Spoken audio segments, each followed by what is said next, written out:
Qu'est-ce que la finance décentralisée? C'est quoi la DeFi, comme on l'appelle également? Pour faire simple, c'est la même chose que la finance classique, mais sans intermédiaire. Voilà, c'est tout pourquoi. Voilà, on a fait le tour. Voilà, non, en fait, ça va vous permettre d'avoir accès aux mêmes services que ceux qui sont fournis par le système bancaire classique, à savoir emprunter, prêter, percevoir des intérêts, investir dans des produits financiers. La principale différence, c'est qu'on va pouvoir faire tout ça, mais sans intermédiaire. Et comment ça marche du coup? La DeFi s'appuie sur la blockchain et les contrats intelligents pour fonctionner.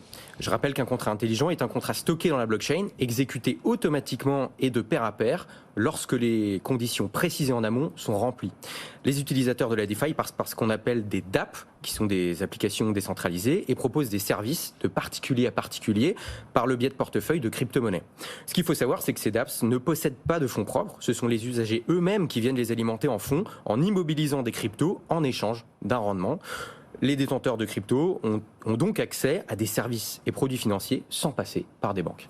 Définition de la finance décentralisée. Une fois qu'on a compris ces mécanismes, ce fonctionnement, à quoi ça sert? Quels sont les avantages pour les utilisateurs et au global de la finance décentralisée?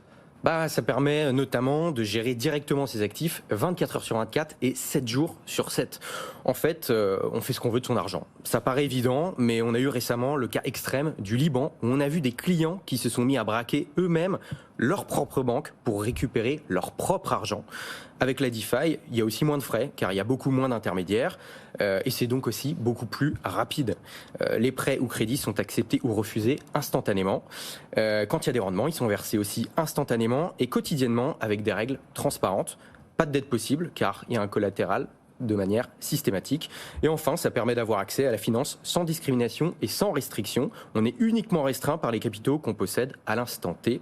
Il suffit d'avoir une connexion Internet avec un ordinateur ou un smartphone. Ce sont les avantages de la finance décentralisée. Et on imagine qu'il y a également quelques inconvénients qui motiveront peut-être la réglementation à venir qui visera cette DeFi. On en parlera dans un instant avec Faustine et Valentin. Réglementation qui pourrait impacter le développement de la finance décentralisée. Quels sont ces inconvénients? Il y en a, ça peut arriver. D'abord, tout transfert est immuable. Pas de retour en arrière possible. Il peut aussi avoir un risque de dépeg. Donc, c'est quand un actif de l'écosystème se désindexe de son prix de la vie réelle. Le dépeg? Ouais, c'est ça, un dépeg. Ok.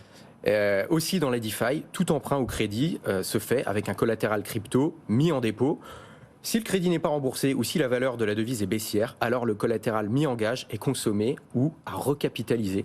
On peut avoir aussi un risque de manque de liquidité sur certaines blockchains. Et comme toute application, les applications de la finance décentralisée peuvent être la cible d'attaques ou de hacks. Ouais,